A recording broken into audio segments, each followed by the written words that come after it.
All right, Coach Taylor, thanks for joining us. How are you? It's good to be here. Great morning, perfect day outside. It's a beautiful day. We are fortunate for Geneva, New York. I mean, we have bipolar weather, is what I say. Yeah. We never know what it's going to be. I'm wondering if you can get started. Just introduction. Tell us a little bit about you and your role as the head coach at Hobart and what you do. And yeah.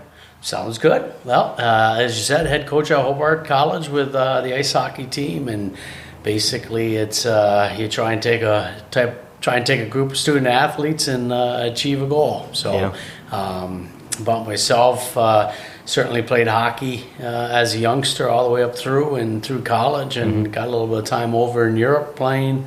And then got into the coaching side of it more to try it, and kind of never deviated from it and stayed the course. Yeah. It was never the plan, though, was it? It wasn't like the dream as a child to be a hockey coach. It kind of was just something you fell in love with. I'm curious about what was that dream growing up? Like what was the future? You know what? I'm a little bit scattered that way. I have a lot of passions and a lot of interests, and it's time I wanted to be an architect, time I wanted to be in the FBI, and certainly went to school for criminal law, and then as my playing time, I got injured for the first time where I had time to think about what I'm going to do the rest of my life. And certainly you go to college because you gotta take care of both sides of the puck, so to speak. You have to have a career later on when hockey's over. But that was a real time that I was saying, okay, I might not be playing in a year or two, and what am I going to do? Got into conversations with my former coach, Brian McCutcheon, and there was an opportunity at Middlebury College, and I thought, hey, I'll give that a go, and that's where I started. I was coaching at Middlebury as an assistant, and doing a gym teacher for K through 4, and I realized I liked coaching hockey more than being a gym teacher. Yeah, definitely. I'm curious about your career in coaching. I mean, it's no secret that assistant coaches and things are not the best paid roles, especially like in colleges and schools. And so a lot of these coaches do other things at the same time. I'm curious about for you during your career, when you were before you made it to head coach and you were in more assistant coaching roles. Was there other professional endeavours that you jumped in on? Were there extra things you done on the side? Were there passion projects by any means that you had? At Middlebury, back when I started, the salaries were, that's why the Ivy Leagues got sued, because they weren't paying people the appropriate amount of money. So when I started, the first two were stipend positions, so you had to do other things.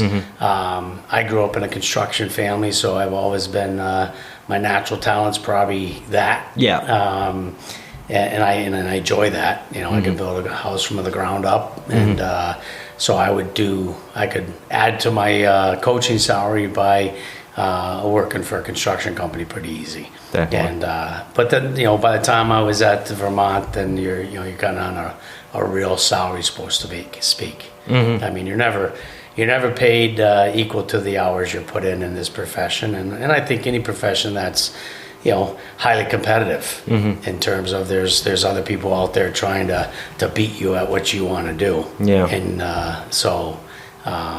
but the college landscape has gotten way better with that. I think a lot of the old ADs, I shouldn't say old ADs, but ADs that came up through the ranks where they were a coach and also working at a gas station or doing something else to make it when they became ADs. And I know Mike Hanna was a big advocate for that here. I mean, he wanted his assistant coaches to have a respectable salary if we're going to, get alums back that have, paid more money, good money to go to a real good school. In order to keep them, you have to at least make it palatable. And so I think that changed over the decades quite a bit. An assistant coach in Division I makes a pretty good salary now. But there's, you could be 120 nights on the road too. So it's all relevant. Definitely. I've found during my research, and obviously being Scottish, I'm not a master on the whole world of hockey, but I've grown to know a little bit more about it, but particularly the culture within hockey. And I've found that there is a very close-knit culture, it seems like, like hockey people know hockey people, right? Yeah. I'm curious about, throughout your upbringing, obviously, as you just said, you played from your childhood and you've ended up in coaching as a profession. And so you've had that close connection to the game your whole life. Who were the individuals, either growing up or even now in your career, that inspire you and that mentor you even, and that support you in your endeavors? Yeah, I certainly growing up, and I played baseball, hockey, a little bit of soccer, a little bit of football. Loved baseball, loved pitching. Unfortunately, threw my rotator cuff out in pitching, so that kind of ended the baseball piece. But my mentors were a lot of coaches that I had. I had 2 older brothers, certainly them and their friends that were ahead of me in the games that were, you looked up and you said, hey, that's a pretty good player. I'd like to be like him. Yeah. But I've always said I had a minor league coach, Arlie Parker, who just was just very impactful. I mean, he was a beast of a man, but he kind of made men out of boys, and he was all about the character pieces, enjoying the game. It wasn't all about just winning, but certainly deep down you knew he was cultivating us to play for each other, play with each other, enjoy playing with each other. Yeah. And he was experienced enough to know that, you cultivate that, you're probably going to win. Yeah. Or at least win most of them. Definitely. No, 100%. And it's interesting that you say, he made men out of boys. And I find that kind of across hockey in general, a lot of the coaches kind of have this air about them, right? That they are there to support these men, and they're really there for them to support them in everything they do, both inside and outside the rink. I find that's the same with you, right? It seems like you've got a close connection to the guys and very much like a mentor to them. Would you say the same? How do you view yourself in your relationship with the Hobart hockey team? You know what? I don't. I don't pretend to, I know you're having an impact on people because, the coaches I had an impact on me. And they provided an environment by demanding that environment be a certain way, team first, conduct yourself the right way as a person. And I think that's the biggest thing I focus on, is make sure the environment that these guys are in is one that's going to provide them with the outlook that is best for them to move forward in life. But to me, it's handing back. That's what was provided for me, that's what I provide for them, and and hopefully and if they think well of me because of it, it's that I know I'm doing it right. Yeah, definitely. With this sort of role that you have, right, as their coach, I find that, as I was saying, right, it's kind of this like mindset development, and there is kind of a shared mindset amongst the whole hockey community. I'm curious about, talking about the mindset, and especially the mindset of the players. I'm wondering if you can tell me about 1841 and 1952. Right. So, I mean, the culture of it is, you want guys to take ownership. That's when you're really commitment's one thing, following the lead is one thing, and those are important things to have in life. And as individuals, you have to be committed. You gotta follow, kind of a direction. But when you really get to a point of where, you as an individual or them as a team or the players take ownership of it, my guys own the culture of the program. Yeah. Now, I'm the warden, so to speak. I'm never going to let something go astray, and I'm always going to keep a watch. But why we're successful is because of their ownership of how things are going to get done. And so that's the important piece to me. I don't know if that answered it, or I think you had one more piece to that question.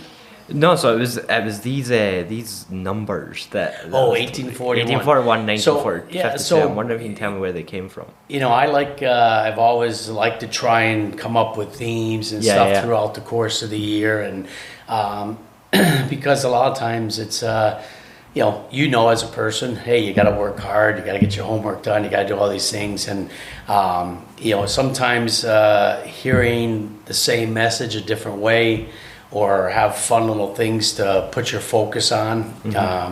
So the 1841 was a number that the guys would have to punch into a code every day. Basically the one of the 18 is, we've got to be first place or we got to win our championship. The 8 is to get back to our, 8th NCAA tournament. Yeah. And the 4 would be, get back to our 4th Final Four, and the 1 was going to be win our first national championship. So that number mentality kind of worked for the first one. So we spun it one more time and went 1952, and basically the same thing. In order to get to our 9th NCAA tournament, we had to win the league or win the championship. Yeah, and that got us back to our 9. Amazing. The 5th Final Four and our 2nd championship. Amazing. So, no, I mean, I love that story. The guys were telling me about it, and it's ultimately like this manifestation, right? Like, you're setting a goal, you're setting your sights on it, and you're giving yourself like measurable achievements, measurable like metrics to meet. And it's interesting that obviously 1841 you had an amazing season. You won the national championship, right? You had an outstanding season, and now you're here 1952 this past season, and it's going well. Right. I'm curious about, what are your thoughts on this whole concept of manifestation? Do you think that are you a superstitious guy? Do you have any of that? Oh, if we have this number in our head at the start of the season, there's more chance of that coming true. I think it's whether it's the number in the head is the goals, right? But even more so in the goals, I think the first championship, was something guys were going after, and it was kind of a that dream. We think we're good enough. Let's see if we're good enough kind of mentality. Yeah. I think last year, from my sense, I've never sat down and had the conversation with the guys, but my sense and pulse on the team was, right from the get-go, there was a mission to accomplish. Like, they really believed, they could possibly go undefeated. They're good enough to win another championship. And I think the difference between the two was, the first one was, this was finally achieved, and then this year was, which I think should be more self-satisfying in a lot of ways to guys. It is to me as a coach of, hey, we know we're good enough. Now we got to do all the right things to do it. And sometimes that can be more of a challenge. Speaking to a lot of my mentors, certainly had a mentor that won 5 in a row and then came back and won 3 in a row. So he was on speed dial throughout the year. Yeah. So that was a fun challenge to make sure that we could, push the buttons and tweak the dials all the right way throughout the course of the year. Definitely. And end up achieving it. No, 100%. I'm curious about what, over this, your entire career, what has made you ultimately the coach you are today, right? Work and learning. I mean, I'm not a young buck anymore, but I think there's so much to learn about the game. I mean, there's so much to learn about anything. Right. Especially you go into a technical field, and what you knew yesterday is too old. So, I think that's what it's about. It's working really hard and putting forth the effort, but also stay constant, trying to learn and better yourself. I would say, if someone said, "Hey, what do you take the most pride in, or what do you think has helped?" To me, it's working hard and learning. I don't hesitate to double check myself. Yeah. What do you think the implications of an ego is when it comes to hockey? Do you think that you know, it seems like you are a very humble person. You're very aware that, you know, there's always more to learn, which is an amazing mindset to have. But, you know, how do you maybe suppress that ego sometimes? You know, you've had your entire career in the game, and so there is obviously a lot that you know. How do you kind of put that ego behind you, or put that behind you to say, you know, maybe I'm not right, maybe I am making the wrong call? I think it's better to be smart than have a good ego. Okay. You know, there's a book out there, Ego is the Enemy. I don't know if you've read it, but, you know, to me, I kind of, there's some truth to, you know, having, I like to say it's a level of pride and drive that's better than having the ego. Yeah. I mean, there's a positive and a negative to the word ego. I think people that are pretty successful, you know, they have I'd rather say they have a level of pride and drive. You know, I think it's more complimentary. They say they have a level of ego. I think they have a level of pride of what they want to get done. So for me, it's you know, have a level of pride of what you get done, and quite honestly, I've seen enough where, you know, we have a saying in our room, you know, say nothing when you lose unless when you win. And I think that's a good way to be. You know, I think you know, I learned from an early age, if you got nothing good to say, keep your mouth shut. And I'm a very, very big believer in that. Amazing. The last 2 seasons, you've won the NCAA Division III championship at Hobart College. Something that I think is really unique is that you've named the trophies. What have you named them? Perseverance was the first one. Yeah. And for me, it's kind of, you know, I know a couple of teams that have done that. And to me, it's a way to send message to an entire group past the you know, the group of guys that played that year. And certainly, you know, it's a reflection on our program. You know, someone has to start a program. And nobody starts a program and wins a national championship that I know of. Yeah. But you know, you don't get to a certain stage if it's not started. And you know, like the old saying, you know, the seed goes in the ground and nobody knows it's there until it breaks through. So for me, perseverance was a way to give homage back to all the people that played here, all the people that supported the program before, you know, we were holding that championship. Yeah. So, and it's a huge part of, you know, what I believe to be a successful team on the ice, but also successful in life. You know, you're going to persevere. You know, it's, you know, there's not, life's life. There's no normal life. There's no perfect life. It's just life. And no different than a season, or no different than a career, or the history of a program. And, you just got to, you know, persevere, and that sometimes, you know, seems like a word that means that you're going through tough times. I like to look at it as you're, you know, if you're climbing a mountain, you got to persevere, but you're going to have a lot of great views along the way. So that was the first one, to give homage back to that group, and also kind of give credibility to our journey.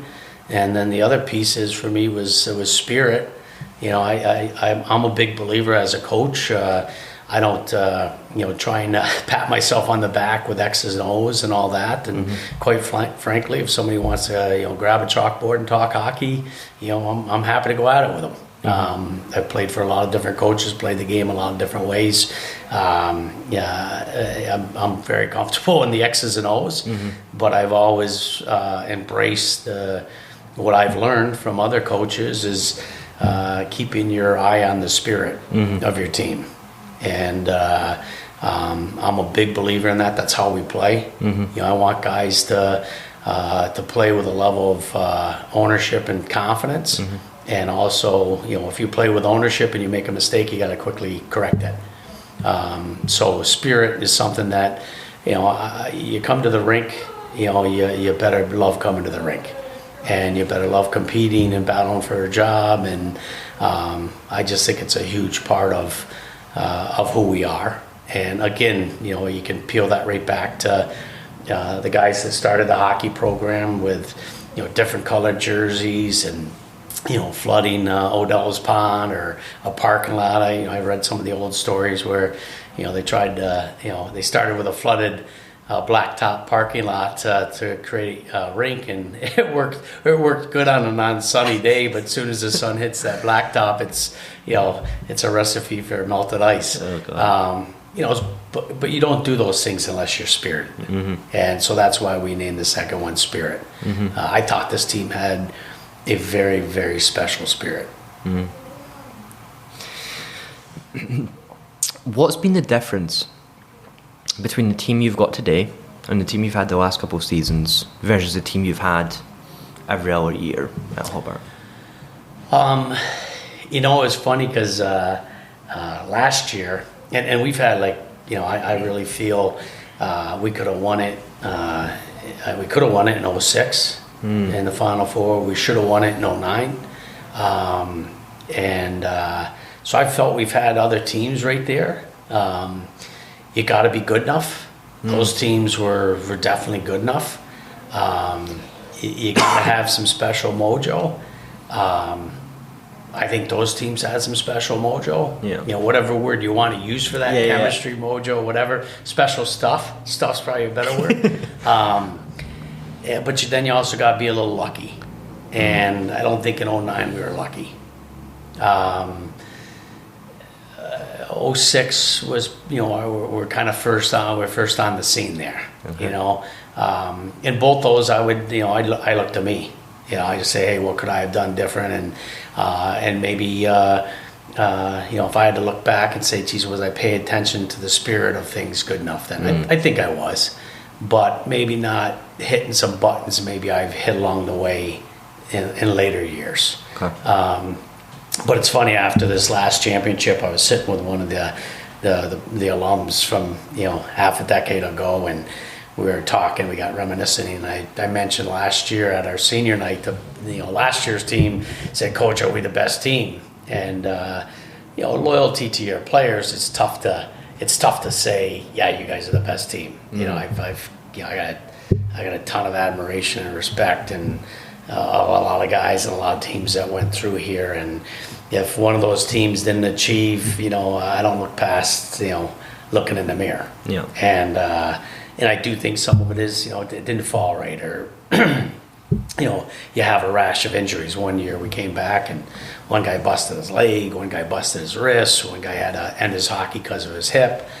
So those are some realities. That's the unlucky part that it's going to factor in. You still got to find a way, because teams have those. Even our first one, we were out two very good hockey players, and fortunately, so was Adrian, and so you got to look past that.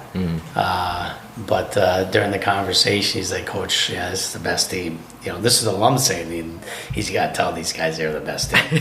So I did share that with him. Nice. I kind of got the blessing of one of the forefathers. So and I don't think there would be a group prior. I had some of the guys, I see them out 10 years, we couldn't play anymore, and they certainly could. Yeah. But I respect why they say that.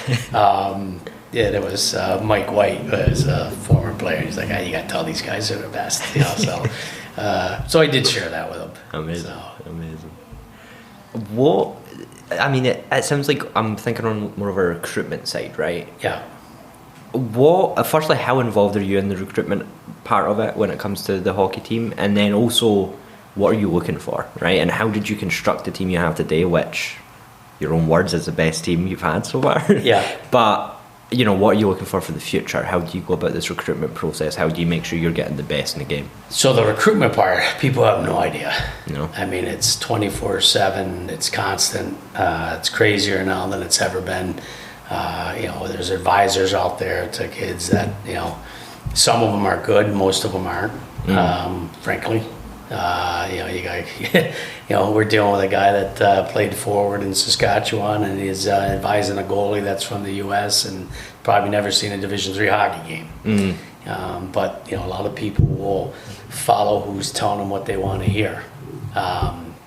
So the recruitment side of it is, first and foremost, you're watching players that have the attributes that you want. There's no, because I get the question asked from parents and kids. What's the first thing you look for? Yeah. There isn't really there is a first thing, character. But you kind of look for that. You don't look for that first as much as you're kind of making phone calls. You kind of know some of that. You hear something about a kid, or a lot of times coaches are real good about being candid about where kids are at a maturity level. And you watch their abilities. They have to check the box in terms of having the ability for the opportunity. And then from there, are they the right type of fit for us? We want guys that are going to compete, guys that are going to be tough competitors. That doesn't mean be mean. That means they're willing to go into the corner first and make a play and take a hit. They might be the ones that are they're tough because they'll take punish versus being a punisher. I got no use for bullies. So that grit factor that you got to have. I struggle with guys that don't have that full compete. And there's other guys that don't. There's you see it in pro sports all the time. One guy doesn't play very good at one team, he gets traded and has success, and that's good. Kids should go where they fit. That's why when we're very genuine on our recruitment. We show them what HWS is. We certainly brag about all the pluses of coming to school here, but we don't get into what other people do or don't do.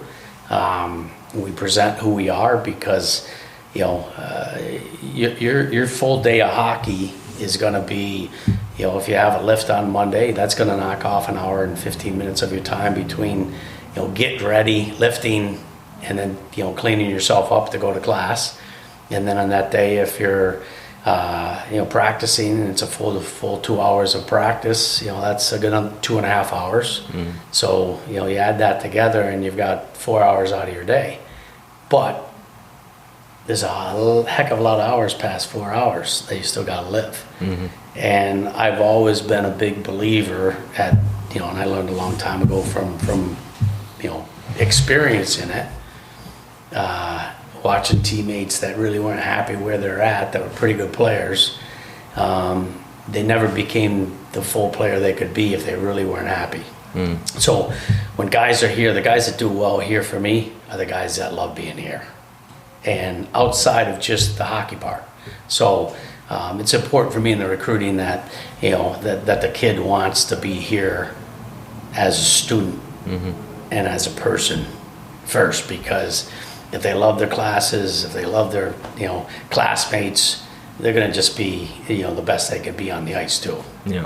So it's a fine line. You got to mold all that stuff together, and then there's you got the financial piece that you have to add in there.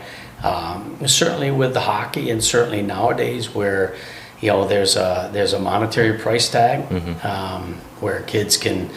God, if I can go Division I and get an athletic scholarship, maybe I'll play one more year of juniors, and that makes it certainly, if you can save yourself, $40,000 to $80,000 a year, it's worth playing another year. Definitely.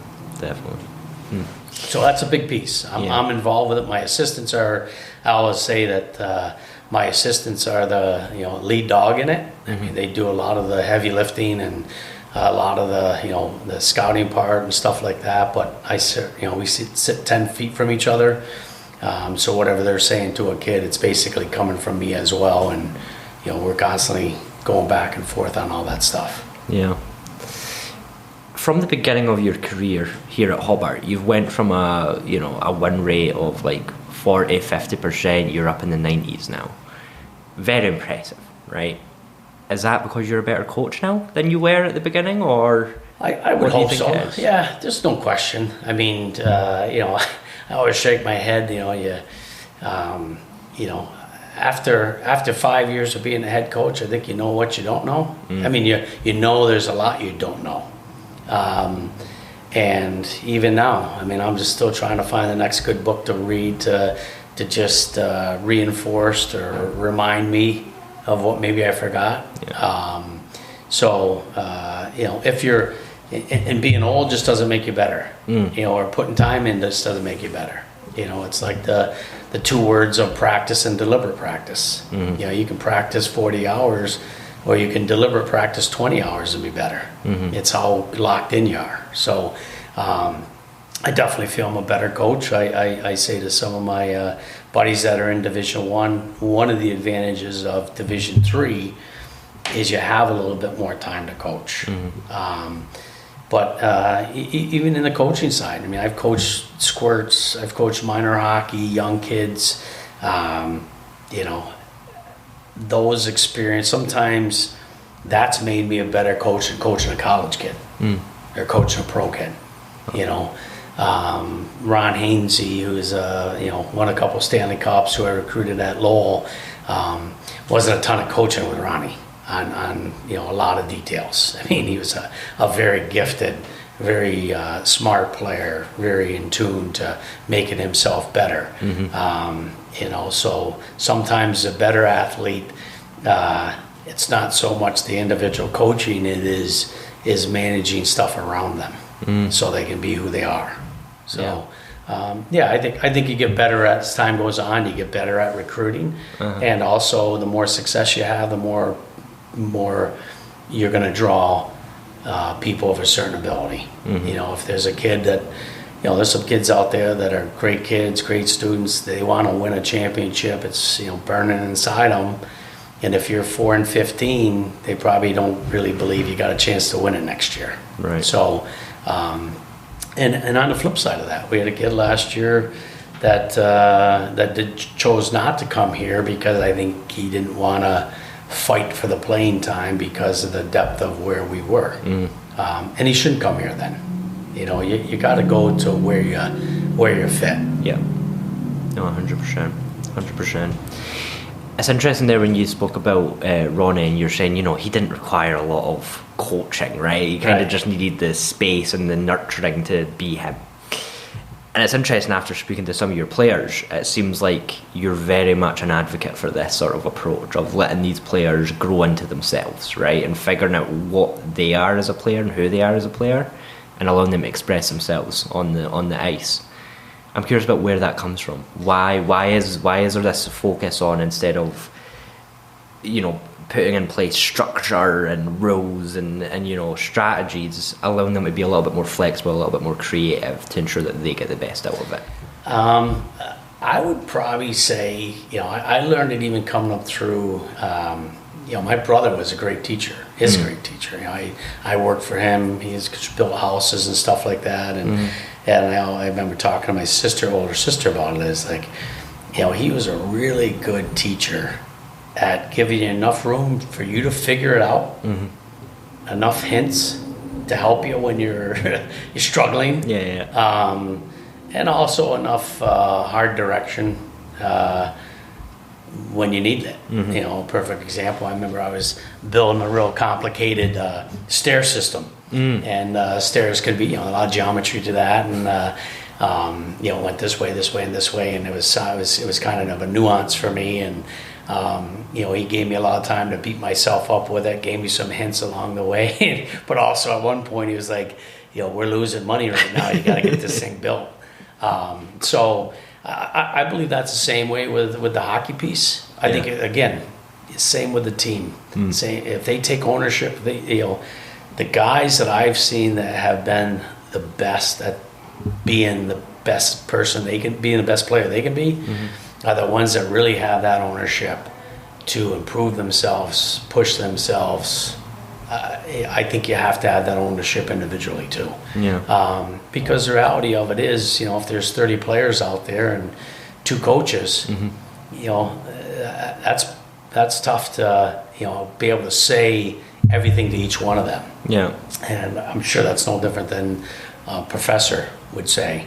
The professor is going to teach to the whole class, but it can't teach to every individual as much as they want to, I'm sure. And the ones that are probably going to do better in that class are going to ones that are going to be listening a little harder because they really want to hear and are really going to give deep thought to what they're hearing.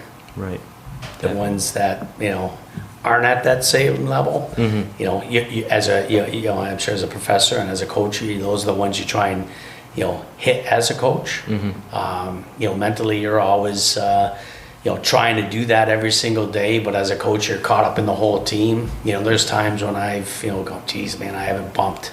I refer to it as bumped, where I haven't, bumped into this guy in a week, in terms of, giving him some, what do we want to call it? Love, giving him some attention, whatever it is. It sounds like, when you say giving attention, that you're just doing it. But you know what I mean? Like, some people want to know that they know that you know they're there. Right. And, having, and I've been as assistant coach where you're talking to a player and say the head coach hasn't talked to him and the kid's feeling, geez, coach doesn't like me. And I'm like, buddy, we're talking about you pretty much every day in meetings. You got it wrong. But, that kid needs to know that. Yeah. For me, it's trying to create that environment. And that's what I do with our guys. Give them enough room that way to be who they are. And kind of bump it, keep it within the guardrails, so to speak. And, they might not sense that as much as it really happens. And I think the game's the best teacher. Like for me, I try and always do drills and do things on the ice that are going to be conducive to what they're going to need in the game. Yeah. You could draw a lot of fancy drills on a piece of paper that look good. But if, the pattern and the touches and the situations aren't going to be real in a game, why do it? Right. Totally. 100%. I'm curious about your love for action movies.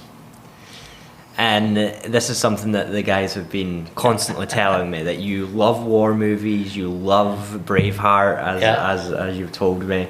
You love these sort of combat action movies. Where does that come from? I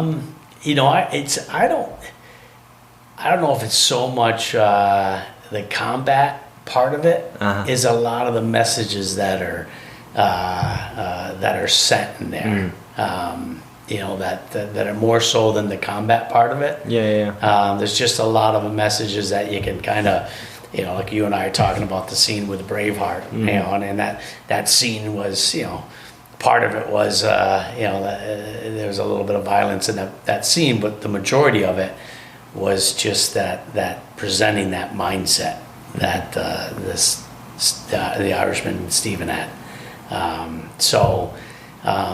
Just a lot of those movies will have certain messages. Yeah. And I think good messages, it's like Gladiator. There's a lot of good messages out of that. Even though there was a lot of violence in it and stuff. I think for me it's those messages. Yeah. What are some lessons that they have taught you? I love Forrest Gump. So, I watched that one like 50 times. Yeah. So there's good messages in there as well. Yeah, there's great messages in there. Yeah. I'm curious about movies in general, then I guess, or particularly the action movies. What lessons have they taught you as a coach? Like, how have they made you better? Is there an inspiration there that comes from it? Yeah, I think so. I think whether it's a movie, true story. I love true stories. Yeah. In any of that stuff. Same with reading books and stuff. A lot of those, to me, I've said it to younger coaches, is I was not, you can tell by the way I talk, I wasn't a great English student. And my English teachers made me aware that you're probably going to want to take a profession that you either have a secretary or you're not required for a lot of writing skills. But I've read way more after high school. Not proud of it. Yeah. I wish, I wish I would have had done more reading back then. But I find that reading or watching movies, or like when I watch a movie, I'm also my radar's up to pick up things that I might be able to share with the guys. A different way of, here's an example. Yeah. Because I think I believe guys gravitate to that more. They hear it better. It's messaging, and like I always say, it's like as you're growing up, you don't want to hear the same directive from your parents. They don't know anything when you're 15, and then you don't want to hear it from your teacher, and then you don't want to hear it from your coach. And then all of a sudden, a former NHLer comes in and tells you, hey, go to school, work out, do these things. And you're like, okay, I'm going to do all those things. Yeah. Even though, peel it back, the other three were telling you the exact same thing. Sometimes it's a different way to send a message that the guys know. It's just a different way of saying it. Definitely. And it puts some fun to it. Yeah. I'm sure sometimes it's like they're just shaking their head, shaking their head and laughing at it. And, but it also, I'm sure it shows them that, hey, I care. It matters. And if, I always felt you see a coach, go the extra mile to send a point, basically you as a player go, well, if he's going the extra mile, I got to go the extra mile. Yeah. No, 100%. So movies and stories and books, sometimes I'm reading a book and it'll be one thought that triggers another thought that was really important at that time. I just think it's super interesting because obviously, as you know, at Hobart and William Smith, we take this approach of the liberal arts, right? It's like interdisciplinary approach. Do everything, observe everything, and use that to inform what you actually want to do, right? Or what you're going to go on to do. And it seems like you've kind of intrinsically developed this mindset where even watching movies or even, whatever it may be, enjoying some entertainment, you are in this mindset of like observation. You're trying to pick up things and trying to pick up lessons that you could then utilize as a coach. And I think that's a super interesting approach. I'm curious about, is that natural? Did you have this natural ability to observe? I find that I have the same thing, right? Like I'm very observant of people and how people interact. That's the magic word right there. Yeah, I believe is observant. And I'm getting to be an old man, so when you see people stuck in their cell phones, you're like, get your face out of your phone. And there's certainly a plus to that because the wealth of information you can get from your phone, you can learn a lot sticking your face in a phone. But and I grew up with horses, so I know what blinders on a horse does. They're on a horse for certain reasons. But I do think being observant, that's one thing that, I want my sons to have. And is if you're observant, you're going to learn a lot about a lot. There's just no way. If you're walking down the street and you notice things in nature and you notice things on a building of architecture and you notice the person walk in front of you, you hit pretty important parts of life, people, definitely. Places, and things. So I think the observant part is, I've been lucky. I think that's always been there. I can see things, remember them pretty well. Except spelling of words. It's like, I think I was never got the English down. I was cursed that way. My sister would say, you remember the detail of a soffit on a building, but you can't remember, the difference between these three words. So everybody's got their strengths and weaknesses. I love it. I want to talk a little bit about this past season. Hobart Hockey had the second longest game in NCAA history, with I think it was 5 overtime periods. 4 overtime. 4 overtime periods. I want to go back to the word perseverance. The naming of the NCAA championship trophy. How did the guys persevere for 4 overtime periods? I mean, I think is for one, you're doing it together. But I also think they didn't want to be denied. Okay. They knew what their goal was. They really believed it. And of course you persevered. I mean, some guys were cramping up and fighting through that, but you know, we weren't trying to survive that. We were trying to win it. Mm-hmm. And so I think that helped, sometimes, if you want to get yourself out of the water when you're drowning, you just can't survive it. Yeah, You gotta fight to get out. And so the same thing with that is I think, we were just locked in on, we gotta get this done. Yeah. That was my sense, was we gotta get it done. I thought we had Damon Beaver between the pipes. I mean, I know I looked at him, I'm not sure which overtime, but you could just tell he was going to be a rock back there for us. And he looked so calm, he looked so strong, so healthy. He didn't look fatigued. No. And I think that means a lot. I know what it's like as a player when you look and you see your goalie's gassed. You're thinking he can't take much more. Yeah. And when I looked at Beeves, I even said it in the room. I'm like, look at him. He's ready for another 4 periods, boys. And we went out and won it in the next one. Yeah.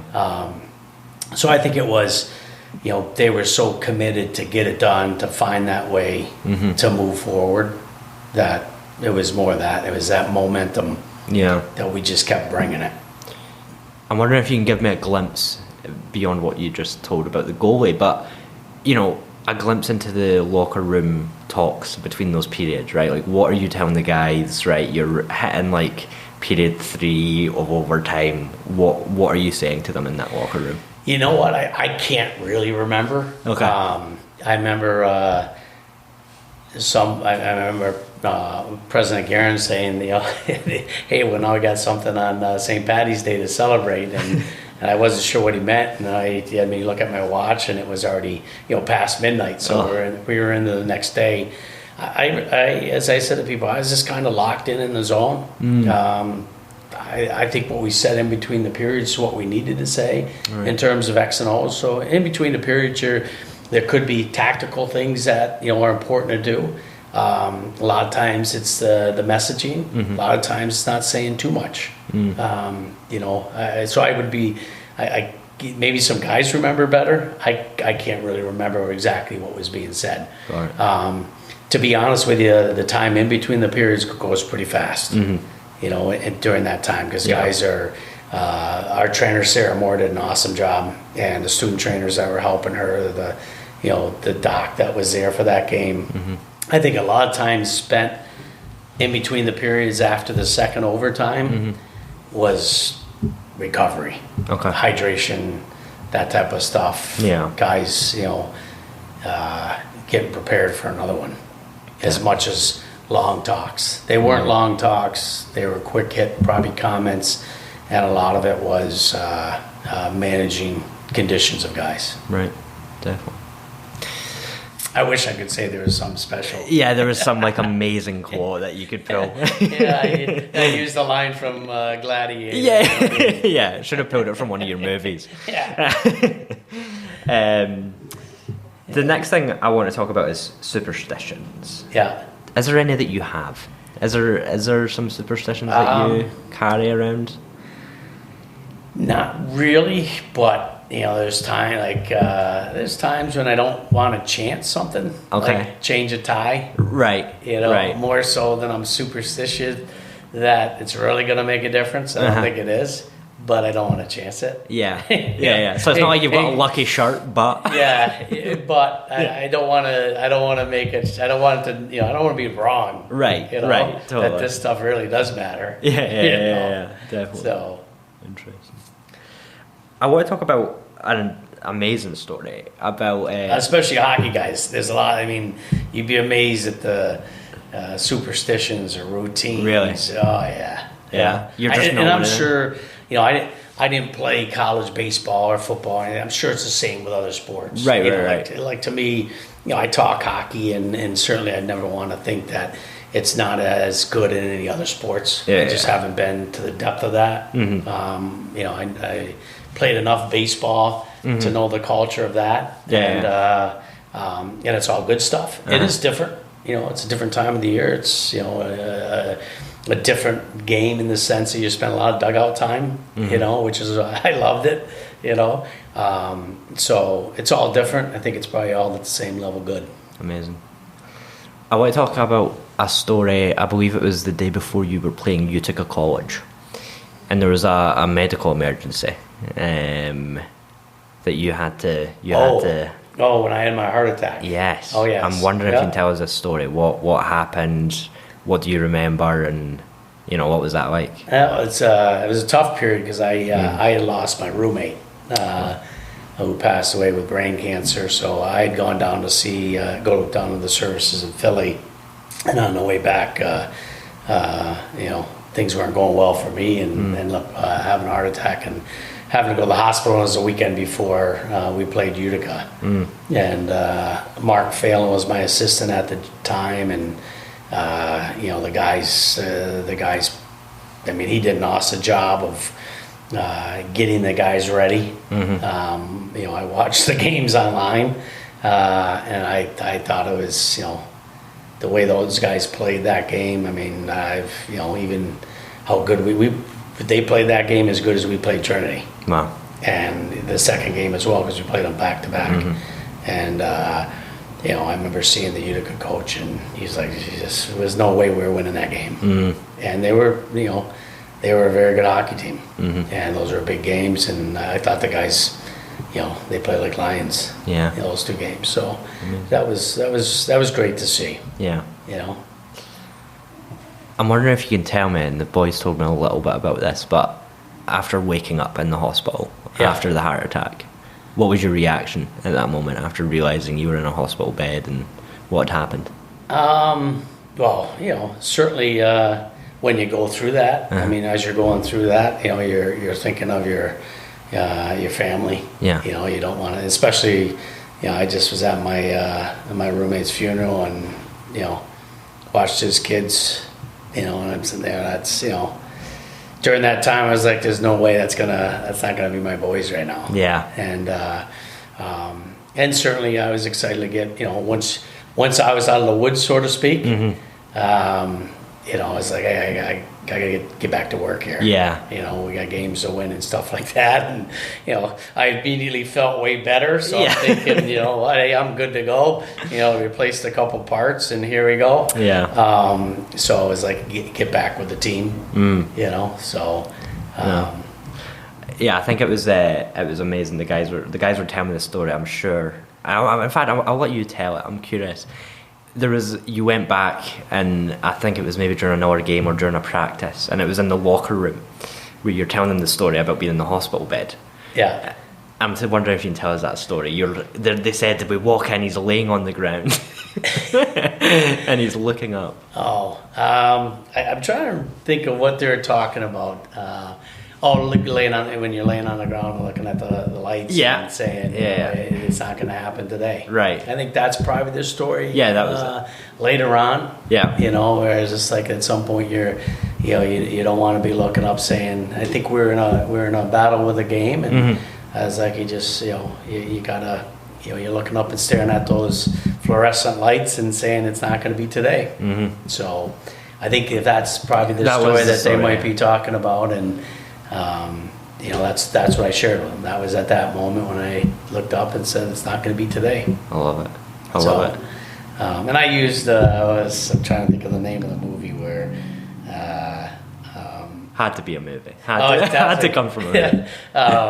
Where I used it, The Wolf of Wall Street, when he's hitting his chest he's firing him up, and he says, it's gonna take a wrecking ball to get me out of here. And so after the Utica game, when I got in there and I was trying to think of what to say to him, and I just kind of recreated that scene. And I know that fired the guys up. Amazing. So I love it. And for me, it's giving back. I mean, I look back to I mentioned him earlier, Harley Parker, that coached us at Pee Wee's. I mean, Pee Wee's, you're 10, 11 years old, and Harley used to come in, and even at that age, he was good at joking with you, and he'd come in, and you're a bunch of kids, and he'd be, hey man, and then he'd pick one of us out every day and said, like, hey man, you too, Taylor boy, just to keep us all honest. And, so to me, it's you want to provide something that people carry with them for life. You know, because it was done for me.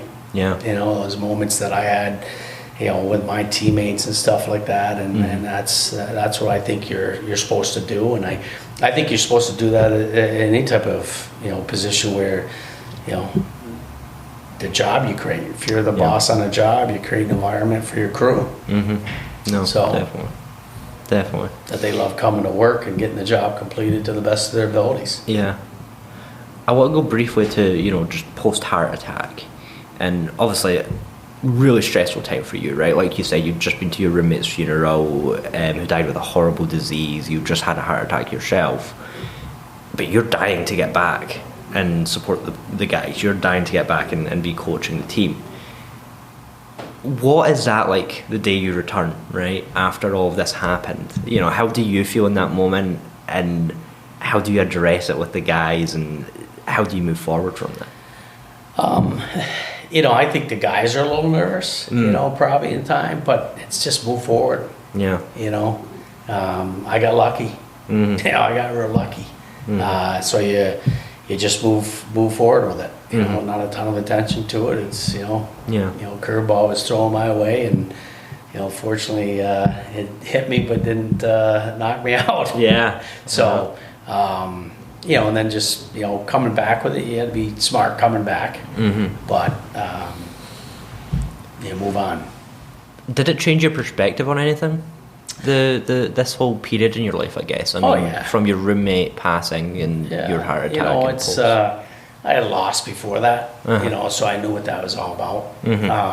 But it wakes you up a little bit, you know, because, you know, as most teenagers, and as you're coming up through, you think you're invincible, you know, and I don't think it's a difference if you're a male athlete or a female athlete or not an athlete. You're, you know, a young kid, you think you're invincible, and, you know, as time moves on, you think you're gonna, you know, live forever and all that stuff. So, you know, it's a little bit of an eye opener that way in terms of how you're living your life. And sometimes it might not have anything to do with how you're living your life. You just, you know, you realize how certain things are so precious. Yeah. You know, some people get slipped a bad card and undeserving.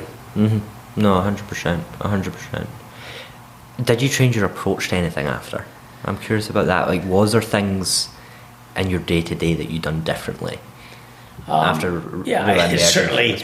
You know how you know, certainly your life habits in terms of you know, you're not 23 anymore, and you can't, you know, be a garbage disposal. Can't take the same beating. So, you know, just some of the realistic things that doctors were telling you all along the way. Of, you know, hey, you're not 25 anymore. You got to do this. You got to do that, and so you change that way. Perspective wise, and how I don't think that changed drastically. Okay. You know, just because, you know, like I said, I had some certainly losses before that eye opener to me personally, but, you know, so I think a lot of that stuff was already set. Yeah. That, you know, to me, it's always been, it's bigger than winning. You know, but you know, in terms of, you know, how, I mean, we lost to Babson, and I didn't blink. I mean, my guys played great. Yeah. I don't even know how we lost. But, you know, there was no, that was a head shaker. Yeah. You know, that wasn't like as far as I'm concerned, that was just the way the buck bounced that game. And, you know, you outshoot somebody as much as we outshot them, we outplayed them, we had chances. You know, the guys gave full effort. It just didn't happen. Yeah. And maybe that was a good message for us too, to maybe turn the dial one more click from, you know, you just can't outshoot, outplay. You gotta somehow we gotta win. Right. And or not lose. And you know, we never lost a game after that. So, you know, I think that was healthy for us. Definitely. But for me, it's always been that way, and I give, you know, I don't think that's a Mark Taylor thing. I think that's what was instilled in me. Of you know, it's more about simply just winning. But you know, you can come and give your best and work hard, and if you don't get positive rewards, eventually that works against you. You know, it's going to be. I think it's no different than, a subject matter. That a kid might be passionate about. If he can't, if he studies real hard, works real hard, but he's getting D's and F's. Because the tests are way above his capability at the time. That might deter him from following that passion. So there's got to be you got to get some wins. Totally. Like people always say, how important is winning? It's very important, because it's a positive reinforcer, or a validator that you're on the right course. So, but it's a delicate balance. If you put too much emphasis on it and not enough focus on, what needs to be done to end up winning, you'll never win. But if your focus is all on that, you're not coming away with enough wins. So sometimes as a coach, you got to make sure, we're doing all these right things, but we gotta make sure we come away to win. Definitely. I want to talk a little bit about the future. What does success look like for Hobart Hockey over the coming years and during the rest of the time for which you'll be head coach? You know what? We're going to do exactly what we did last year. Okay. We just go right back and do the exact same, go about it the same way we've been. And, if we start looking at last year and this past season and think something, I think we learned in Oswego real quick. That we kind of played a different game than who we really are and what we really believe, and we lost it in overtime. And I think that was that was the mousetrap that snapped real quick, and sent us back in the right direction. So I'm hoping we won't need that this year. So it'll get back to being who we are, and basically you get back to work, and you're going to be a new group. There's going to be guys that leave, there's going to be new guys that come in, and you got to reform that group again as fast as you can, so that you get that chemistry and that mojo or whatever you want to call it, so that you're in the place where you need to be. So we're going to go after the same thing and gauge it the same way, and hopefully the outcomes remain the same. Definitely. Would you consider yourself a success? Yeah, I think so. I'm happy with. I can't be more proud of how these guys are leaving here, and other guys that I've had, and I'm still upright. So that's a success in itself. That I'm still going strong, still employed. And my kids still call me. So success or successful. I think I'm proud of what's been going on, but still a lot to do. Definitely. But what are some of the things, I'm curious, in your head that you are pushing for? What are some of those things that you're like, I've not had this yet, or I've not done that yet? These are things, I guess your bucket list in more of a professional way, right? You know what? I don't give a ton of thought to that. Maybe that's a shortcoming. Okay. I was asked that before, like a bucket list. I'm like, geez, I got enough lists. I don't need any more lists. But it's funny, I'm reading a book, The Checklist Manifesto, and so then when somebody asks about the bucket list and how important lists are, but there's a lot of things like something, where would you want to go? I'd love to go to Scotland. You were talking about it. There's so many parts of the world I'd love to see. But at the same time, man, I would love to have 2 weeks off just to hang by the water and not think about a list or not think about a task. Right. And bucket list, I don't have one thing. I have a lot of things that there's just so much world out there, so much to do. In terms of, from a career standpoint, I've always been one that's, and again, maybe that's held me back in terms of being at a certain rung in the ladder. But I've just always been a believer of get it done and be grateful where you're at. And if things are going to happen for you, they're going to happen for you. And for me, the number one thing with coaching is coaching. Yeah. If there's anything I don't like about the job, it's a lot of the paperwork stuff, a lot of the non-coaching parts of it. Right. And but that's city occupation.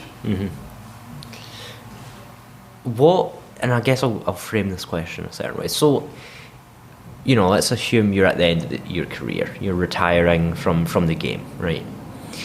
What do you want to be remembered for? What do you want to leave behind? That's easy because I look back and say, okay, who are the people that I just I'd go to the wall for. Right. Those just good people. I mentioned Arlie Parker and Terry Martin and coaches that I had that provided me a time in my life that I cherish. And then first and foremost, that's what I want. Yeah. That the guys that you were in charge of, you did it right. You provided them that. Wins and losses, I don't want to discredit those because they're what the guys just experience. They'll walk forever with that. But it'll be their friendships that 20 years will be more important than winning the championship together. Right. It'll be the fact that they've spent 4 years of their life together, remain friends for another 20, and that deep connection will outweigh. I know that it'll outweigh whatever. And I don't know. Had a great, good college career. We won some things and stuff, but you remember the good people. Yeah. No, 100%. You can't even remember some of those stats and stuff like that. So, and certainly, winning national championships is a special moment. Yeah. And I think that's what it's about. Is you want moments of your life to be special, and the pieces along the way in your life to be special. Right. So, I think those are the things. Amazing. Coach Taylor, if you had one message for the people watching today, or a piece of advice, if you were to give a story or some wisdom to us, what would that be? Geez. I also know you're a great storyteller, according to the guys. So yeah. I don't know. Maybe we'll get something from an action movie. I don't know. We'll see. No, I just, hey, I mean, who am I? We were at Albany at the State House, and there was two veterans, and it was a neat moment. One was 102, one was 103. And I'm not even close to that. So what can I say? Right. But it was really neat to watch how they engaged with the players and how the players engaged with them, and I think that was special. For me, it's work hard, do it the right way. I mean, as I've lived and what we preach is we just give it full effort and do it with the right type of character, and seems like character's a big thing for you. I think it's the only thing. If you're a good character, you're going to be successful. Yeah. And whatever endeavor you're doing, I don't think really is success the height of the endeavor, or is success the quality of the endeavor. I love it. Amazing. Well, Coach Taylor, thank you so much for coming on and joining us. Thanks for having me. It's been a lot of fun. Yeah, I appreciate it. Yeah, you All betcha. Right. Thanks. You bet. Bye.